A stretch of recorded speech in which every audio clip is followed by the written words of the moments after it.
brother, Don Connell, all the way from Boston, come to join us here. We're really grateful. Dan, please come on.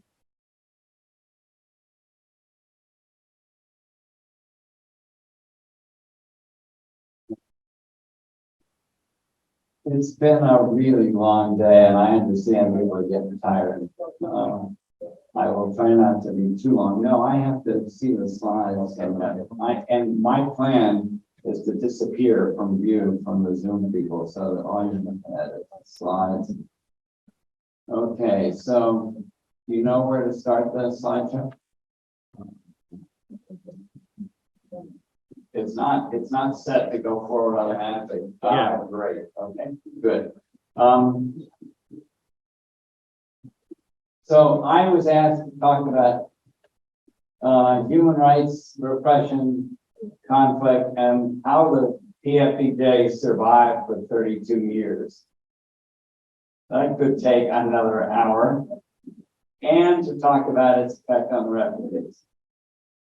So I will have to compress this in the interest of time.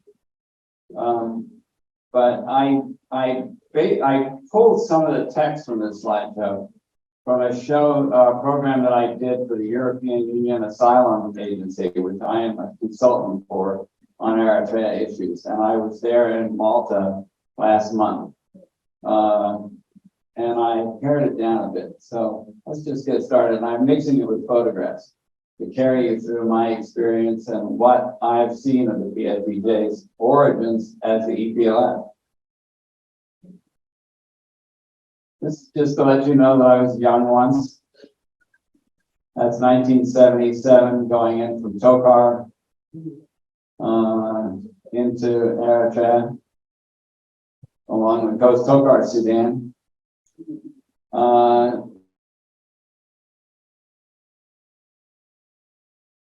And of course, when I went in 1974, some of the people here were born. Was this kind of thing. The underground workshops, they were famous at the time. They were repairing weapons they'd captured. They were also making uniforms, making leather goods, machine tools, all kinds of things, because Eritreans are basically engineers. They're fix-it. They're problem solvers and fix-it people. Give them a problem and they will fix it. And so they were modifying the Mercedes trucks that they had at one point in these workshops. That has mostly stopped because there is no incentives for independent action like that anymore. There was even in the front of those days.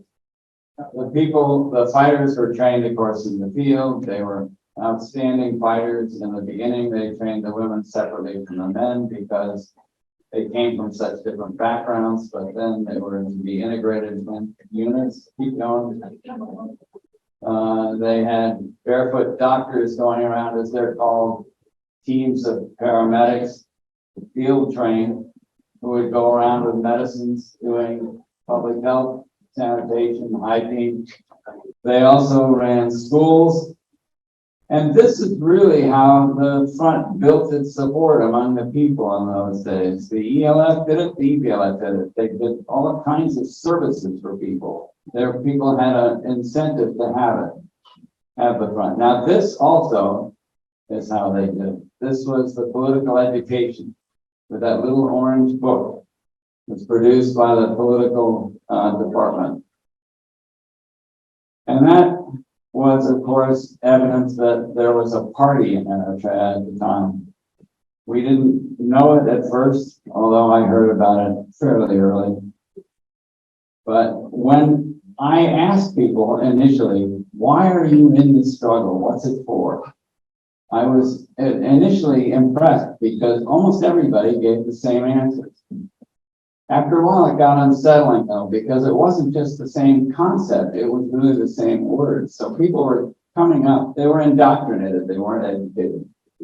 That got very clear. And it was a strength in one way, but it was a great problem in another, as I'll get back to. Keep going. This is an aside. In 1977, I asked to go into Tigray with the TPLF. That's Deborah Damo, if you know it. I climbed the snakeskin rope went up to the monastery. I was there, in fact, at one point when TPLF was negotiating with the monastery about their use of land, because there was going to be land reform around there. And the priests were saying, you're going to turn us into the Catholics and make us beggars. And the TPLF was saying, you know, the Catholics are doing fine, so you'll be all right. This was in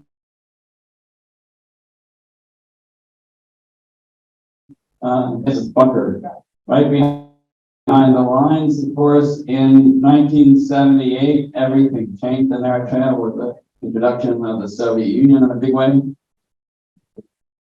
And the Soviet arms started to get felt in the battles. In the early part of 1978, and then in the spring there was the big series of offensives that got started, and the forced withdrawal back behind the lines to Nakba. In 1979, I came back into Eritrea, and I knew then that the fronts were active behind the lines around Asmara. The international community thought the war was basically over, but for the mopping up. Because here was one side that had the backing of a superpower, the other side was left to itself and didn't. And I knew it wasn't true. In fact, I went around with them, hang on, because that's skipping a bit. I walked up to Asmara with fighters. I saw bunkers like this all through the mountains. That's outside Gela, if you know where that is. And then, of course, there was independence. And I thought I had slides on that, but I guess I skipped it. Oh, there it is. It's out of order. That slide you just saw was actually 1999 in Sorona. But in 1991, as everybody knows, there was liberation. It was de facto independence. The actual independence was ratified in effect by the referendum, but it was already a given. Keep going. People were happy then. There was celebration on the streets. This is the first time these kids could get out and walk on the streets of Asmara, because there was a curfew every day. And there were restrictions on movement because the Derg was afraid that people might get near a building that was a government building and blow it up, which they might have done. Anyway, people also came back from outside. Refugees came back into all parts of Eritrea to rebuild. This was in, I'm not sure where that was. Keep going. I know that was outside of Amadero, the big dam there. I think the first one was maybe in Nakba. Yeah, that was Nakba. Those were shopkeepers. But that was very striking. There were Eritreans coming back from all over, sometimes to live, sometimes just to spend 6 months or a year to contribute. And I'm pointing that out because in 2018, when peace was made between Eritrea and Ethiopia, you would have expected people to come back. The opposite happened. I'll get to that in a minute. Then, of course, in 1998, Eritrea went back to war. The border war, so-called, which really wasn't about a border. As Yamani Gebrad told me once when I talked to him in June of 2018. And then everybody went back into the bunkers. That could have been taken in Nakba in the 1970s. It could have been taken, it was taken in 1999, and it could be taken today. Eritrea is, in fact, a bunker.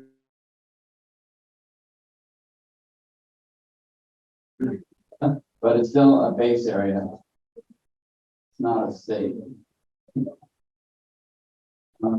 Okay, keep going. You keep going at the back.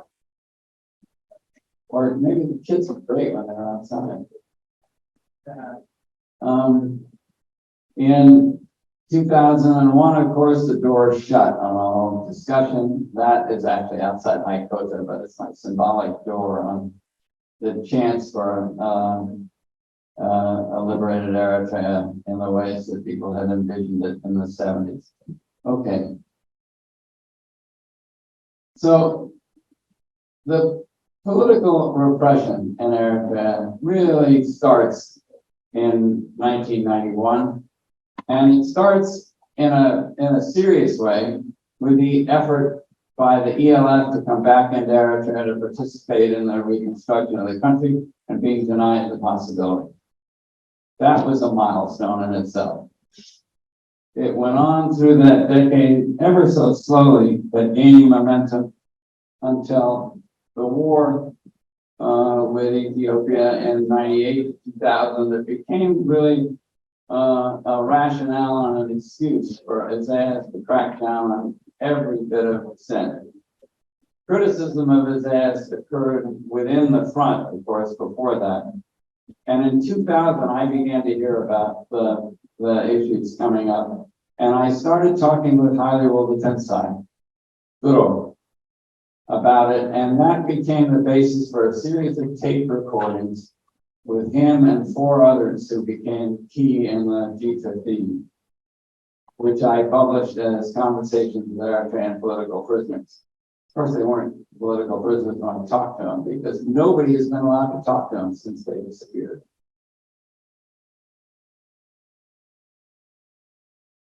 And well, the G15, of course, were the most famous of the dissenters, but there were hundreds of people arrested after the crackdown in September of 2001. And shortly after that, in October, I gave an interview with one of the websites, and that marked the end of my time in Eritrea, basically. It was just a matter of time. In 2000, I was ousted. In fact, I was first told not to come back in March, but I had a multiple entry visa, so I kept coming just to test them. And finally, in December, when it ran out, that was it. So, wait. What did I skip? Oh, the National Service. You all know about the National Service. I don't have to tell you about that. And the protests and how the government has cracked down on every single thing.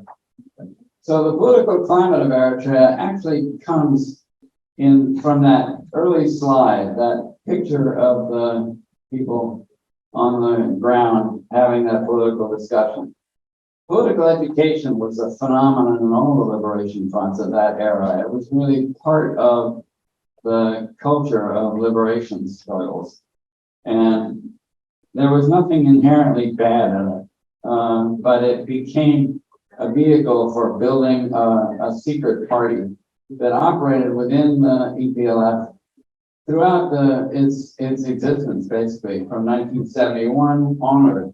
It was dormant a little bit in the early 70s until the Menka episode, which I think many of you know about.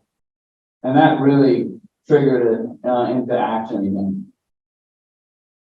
The party, the EPRP, as it was known initially, not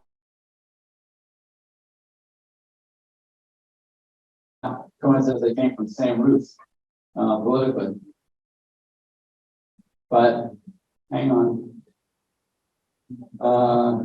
But throughout that whole period,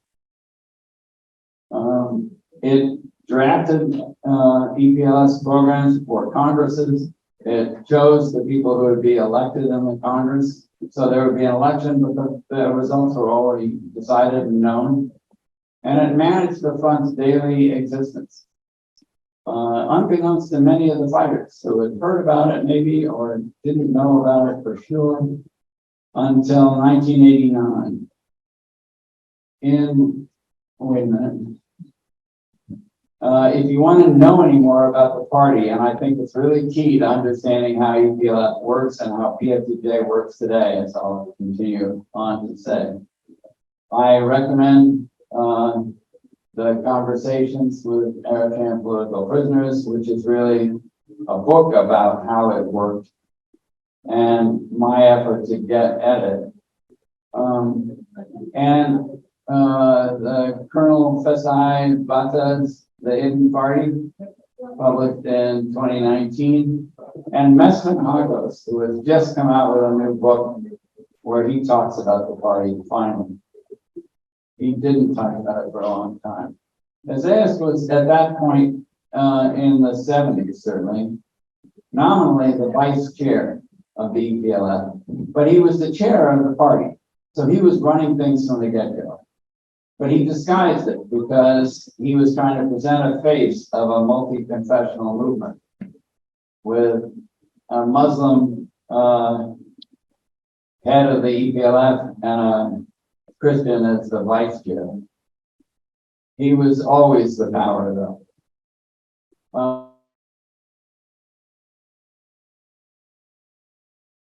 In Congress, he came out as the head of the EPLF. Why? Because he knew that the war was coming nearly to an end, and he wanted to make it very clear that there was going to be a transition at that point, and he would be president. So, okay. The new state, of course, was dominated by former EPRP cadres. Two of them, of course, this is Petro Solomon. The first one, that is his bunker in Nakba, just around the corner from Isaias. And Haile Duro in the next slide. Back in his tent in Sahel. That photograph has the bottom part of the organizational chart of the cadres in the EPLF. And it's really a party poster. I was interviewing him for something. We also were together in Karen during the withdrawal. And I started with him. He was the engineer in the early years. And really serious second thoughts about that. Having seen what Isaias did in the 90s. By then, of course, it was already pretty much too late. But when he started talking to me for the book, and he called me at one point in Asmara and wanted to say some more things. He came out to visit me in my apartment. I was living in Korea then, if you know the apartment complex, Thembel Housing Complex, it was nicknamed Korea. But he wanted to get his vision out of what he wanted to see happen and how he let it get to this point.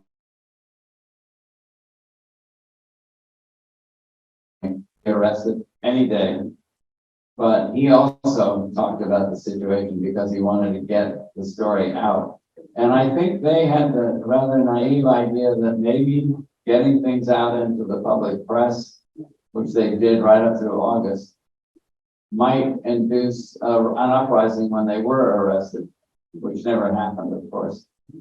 And they, like I at the time, was too naive about the level of control that the PFDJ by then had. So the question of how the PFDJ survived is that it was born out of a party-driven structure. Okay. And in the early formation of the state, the Central Committee of the party continued to meet. At the 1994 Congress, which is when the PFDJ was officially born, so it's 29 years ago, it's PFDJ. Isaias announced then that the party had existed and that he had dismantled it in 1989. He dismantled the structures of the party, and that's a key turning point in this situation, because the Central Committee continued to meet to manage the whole process of state building up through 1994 with the PFDJ Congress. And after that, it stopped meeting, and that's when the party really ended and was dissolved from the top. But it didn't have a base by that time. It was no longer, for the last 5 years of existence, really accountable to its own internal base.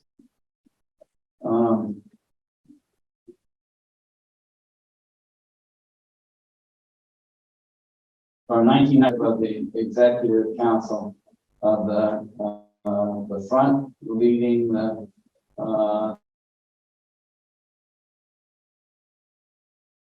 post, and it was led by a small core of people coming out of the central committee of the party. Well, so what you've got is a control mechanism that's getting smaller and tighter, more consolidated, and basically more unaccountable and more arbitrary. So how they survive? Through a process of consolidation and control. Okay, next. So now I was asked, how did they survive those years? In my my first book, Against All Odds, some of you may know, I republished this in 2021, in April of 2021, with a new afterword, which I call a reappraisal. It's a 60-page reappraisal of the party, the front, and the country, based upon what I learned after that and what I experienced and what I rethought about my own attitude and how I got to that. So it's a personal memoir of sorts, but it's also a political analysis. And in that analysis, I talk about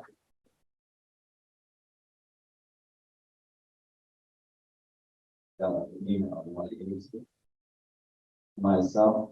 I'm getting one from my wife instead. So to explain how the party and the front literature, and I did some study of that. And here is what I found about the basics of how you form a cult. First of all, you need to construct a cult of national. I'm saying it's a cult of nationalism. First of all, you need isolation. That means members are cut off from the outside world and their contacts are limited to cult members so that you're only talking to other people with the same attitudes while fostering a strong we, they, as an ethos. It's us against them. Second, dependency. Unquestioning loyalty and submission are demanded, with members told how and what to think without raising doubts or questions. This is enforced through punishment, shame, and ostracism of those who stray. Third, fear. Doubt or insubordination is punished with physical abuse and emotional trauma, usually involving humiliation and exclusion in front of peers. That need to sound familiar. 4, indoctrination. Members are pushed not only to give up feelings of personal independence, but to break ties with family, friends, and other group identities or belief systems. You know about the EPLF. You know that people even gave up their watches, everything.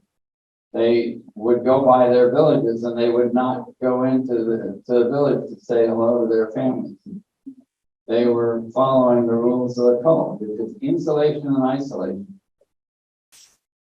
5, sorry, I skipped one. The leader. Cults need a charismatic leader who serves as the role model to whom unquestioned loyalty and obedience rise to a level of hero worship. Following such a leader is empowering. 6, vocabulary and ritual.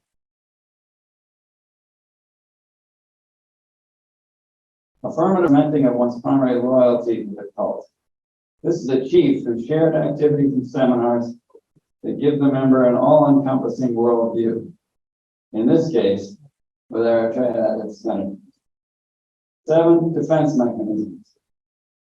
The development of strong defenses against external challenge or personal doubt, coupled with the threat of excommunication and other exclusion from the group for leavers. You can see a religious dimension to this. And what the EFDJ has done is create a cult of nationalism as a sort of secular religion, excluding people or giving them an identity if they stay in it, but excluding you and ostracizing you if you raise one word of doubt about it. Okay, thanks. So let me just go back to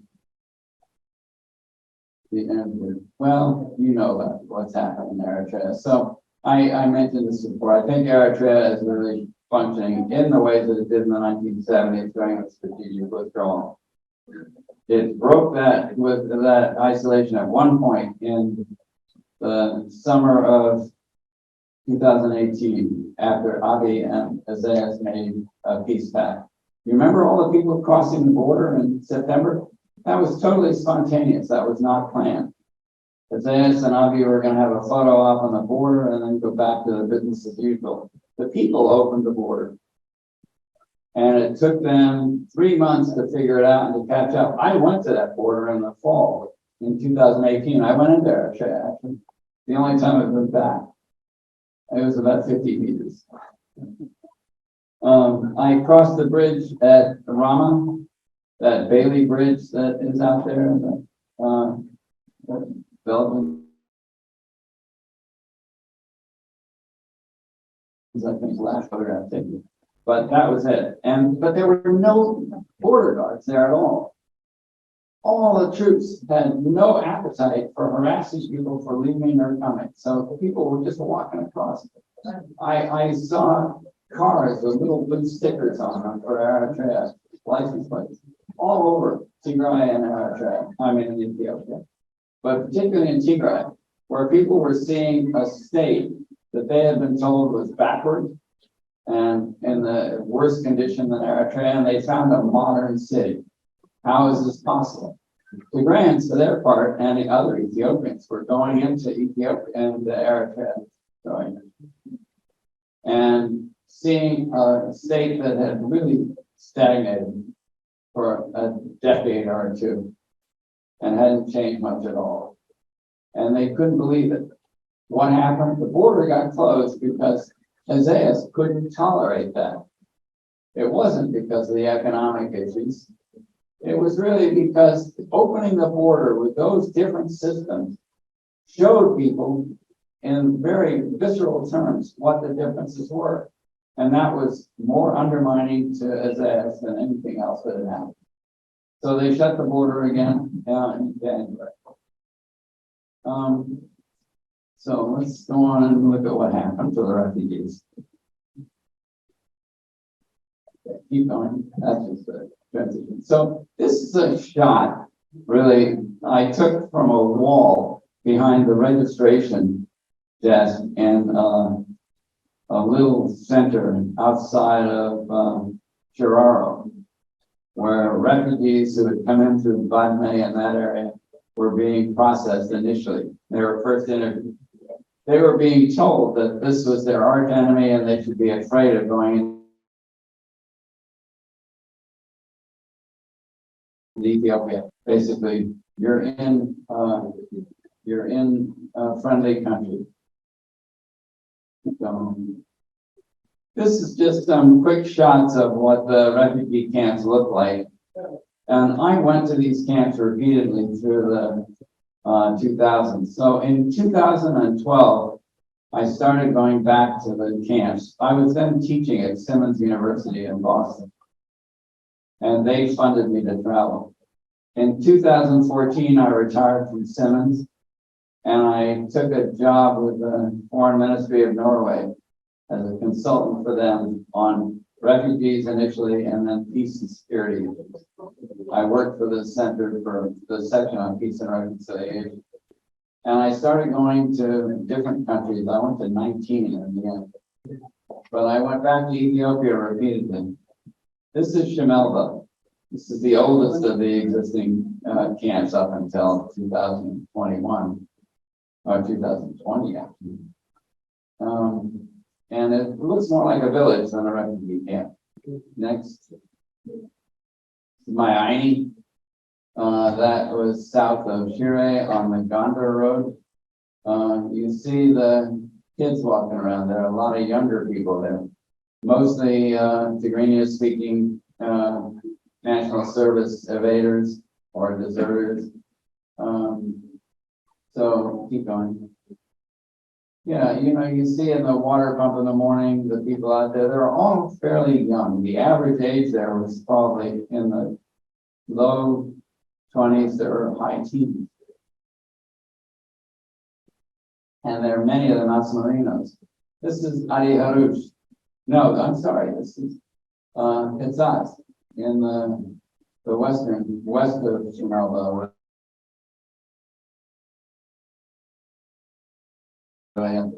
Unforgiving area where there were refugees being settled in large numbers. Okay, I just want to go through this. They had they had NGOs there that were working with setting up schools. This is the primary school. They also built a secondary school. They had training centers. They had all kinds of facilities there for the refugees. There is a workshop for machine tool training. They had furniture making workshops, kitchen workshops, and cooks and hairdressers for women. They had all kinds of projects for people. And they also had a lot of younger people, even younger kids that were coming in, sometimes unaccompanied. The Tzats had many unaccompanied minors. These were people mostly from the highlands, although some from the slope areas and the western lowlands as well. Okay. So the exodus to Ethiopia after the peace was declared, as I mentioned, took off. Instead of people returning, 15,000 left in the first month alone. They were backed up to the summer months, and they left. Why? Because they could, because the border was not guarded. And if they had the choice, they wanted to get out. What finally slowed this was the decision in early 2020 to change the recognition of Eritreans coming into Ethiopia from prima facie refugees to a very limited set of criteria that cut most of the people out, and they were not getting recognized as refugees. That came after Isaias and Abiy had a meeting in Asmara in early January.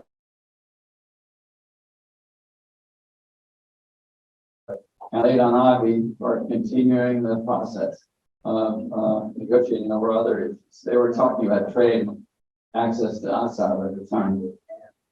But it was the beginning of what I would say was the war situation. It really signaled that Isaias wanted to clear the border of Eritreans, clear the border of opposition groups that were up there in advance of the war that did come practically a year and 3/4 later.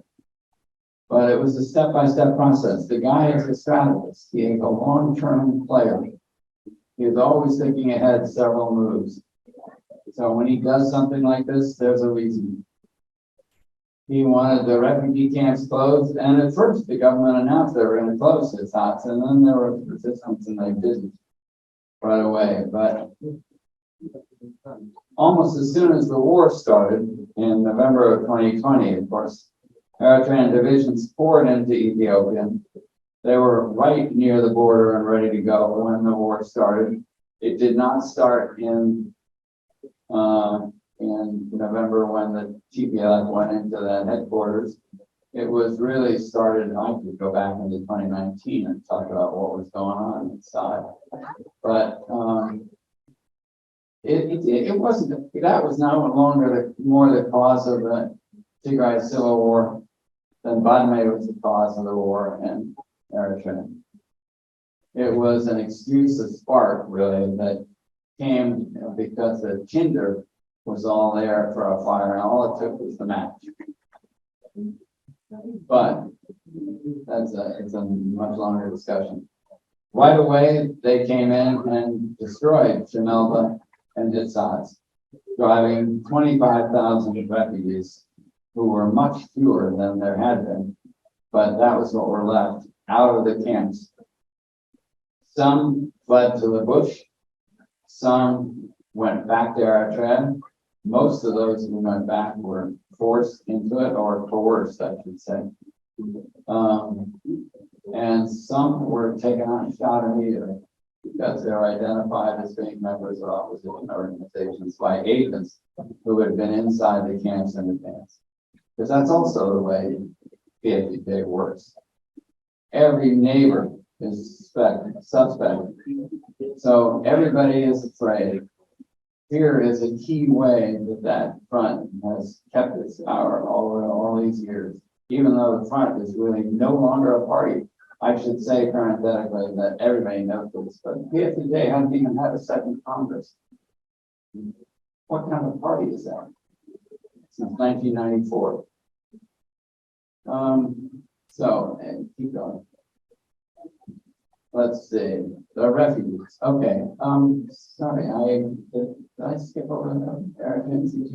Yeah, so there were two more camps, of course. My Aini and Adi Haruch in my assembly district, which are now occupied by the Amhara, who are ethnically cleansing that whole area and claiming that as their own as well. So there are basically no more, or very few, recognized refugees in Tigray, but there are quite a few Eritreans. They're just not officially counted. There are 4,000 who organize themselves into a group in Makale. They're calling Mahaba Salam, Community of Peace. But there are many more than that as well. We're up there. Okay, next. Many who were in the my Adi Haruch went to Amhara or to Addis. Some of them ended up in Alamwak Watch, north of Gondar, where there's kind of irregular distribution of supplies, and the UN is registering them somewhat. Their latest count, I think, is 23,000. It says 22 there, but that's a vast undercount. So the numbers are no longer really much good for anything. I think it was Warren who was saying that in Afar and Djibouti, the numbers were way off of the refugees. The Eritreans and Addis, I'm told there are over 200,000 there. There are at least 200,000 Eritreans and Addis. And that came from a census they did about 6 months or a year ago of Addis to see who was where. And everybody was supposed to register in it. A lot of people didn't. So that the numbers still don't tell you the story. But among those who did, there were 200,000 Eritreans. So it's at least that high. It's probably 200 to 400. Refugees and others. Okay, next. Almost at the end here. And refugees in Djibouti. I think Joe Magnet already covered this, so I'm going to skip it. But back to Eritreans in Afar. But that's mainly what we're here about, really. When I toured Afar camps back in 2015 and 2016, and I incidentally did a couple of articles on that, which are up on my website. There were two camps then, Asaita, of course, off the Djibouti-Addis road, and Berhale, which is east of Makale in the low slope areas, almost in the lowlands there. Only for Afars, which is very different from the other camps. So that's a recognition by Ethiopia of their kind of ethnic federalism in terms of the refugees. So Afars who came into Tigray were sent to Afar camps. Tigrinya speakers who went into Afar were sent to Tigray in the past. So there were basically no Tigrinya speakers in the Afar camps in Afar state. There were, however, in Djibouti. They were in a place called Abiyadi down in the southeastern corner, but I'm not going to go back to that. So in mid-2022, UNHCR estimated a total Afar population of, what was that? Is that 67 or 57? 57,000. That's 25,000 in Asaita, and 29,000 in Barane, and 2,000 in Cerdo, a third camp that was set up during the war. And nobody's talked about the effect of the war, but in 2021 and 2021, when the TPLF thought they were going to go back out to cut the road, the Addis Djibouti road, and they were going to go into Addis, which was, in my view, a harebrained strategy, but they were trying to repeat in a way what they had done back in the 1991 battle against the Derg. The difference was here they didn't have Afar and Amhara allies in the process, and they were a much less well-organized army. So they created havoc. The Berhale camp lost thousands of people who fled on foot to Samara, and they created Cerdo as a way of taking some of the overflow. But that, as we already heard, is a vast undercount because there are at least as many Eritrean Afars in the community as there are in those camps. The UN counted 22,000, I think, 28,000, I can't read it, 26, 20, it doesn't matter. It's not accurate. That's how many people register for distributions. But there are many more than that who are just melting in. And incidentally, I'm not hearing anything from my contacts in Addis, at least, about Afars getting deported. But the Afars, the refugees in Addis are, of course, being deported by the hundreds. They started rounding up mostly Tigrinya speakers, but also other Highlanders about 6 weeks ago in Addis. And they've been putting them on buses and taking them to Assad. The latest I heard is they were taking them to Assad and putting them on a boat. Not clear where that boat's going. I assume it's just Massawa, but who knows? Could be to sell them somewhere for all I know.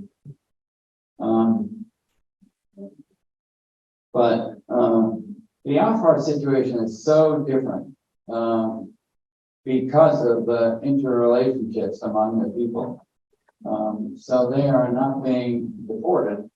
The elder in the community also resist when there are efforts to do things like that.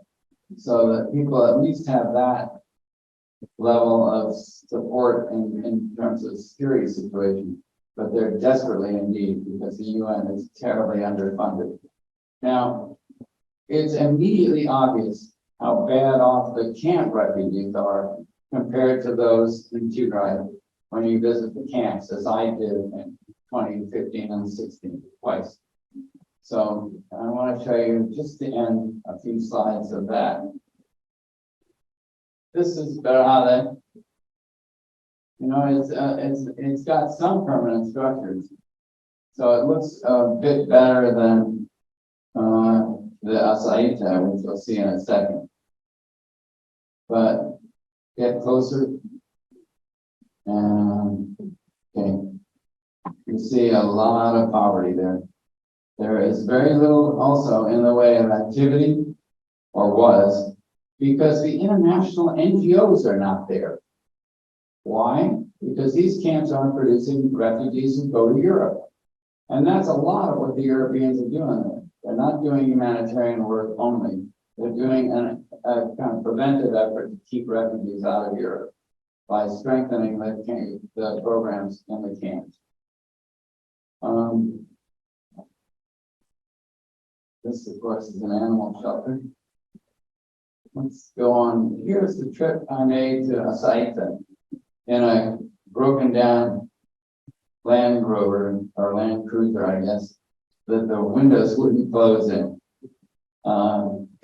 This is a rough day for me, and I can only imagine what it was like to live there. Keep going. This is what it's like when you get to a site. Most of the shelters are haphazard like this, improvised. There are very few permanent ones. Keep going. Here's the registration and distribution point. Woman waiting. This is the housing when you get into the village itself, into the camp itself, and wander around the war and the pathways. Okay. This is what a UN structure looks like after the tarp is completely blown away. Because it's windy, it's not it just destroys things like the little structures that get given out, these metal hoops that are given out with tarps to put over it for a tent. It may last the first year, but not much longer. Okay. And that is my website. If you want more information, I have links to my books, to my articles. And I am so pleased to be here. I just have to say what everybody else has said already. Thank you very much for this, for what you're doing. People thank me all the time, but I'm stuck. I've been so much part of that, and I can't stop. But here you are in a different country, getting a new start, and you're still hanging on to your roots. And I think that's a very big strength, and it's very important. It's one of Eritrea's great strengths. And it's one of the things that keeps me going sometimes.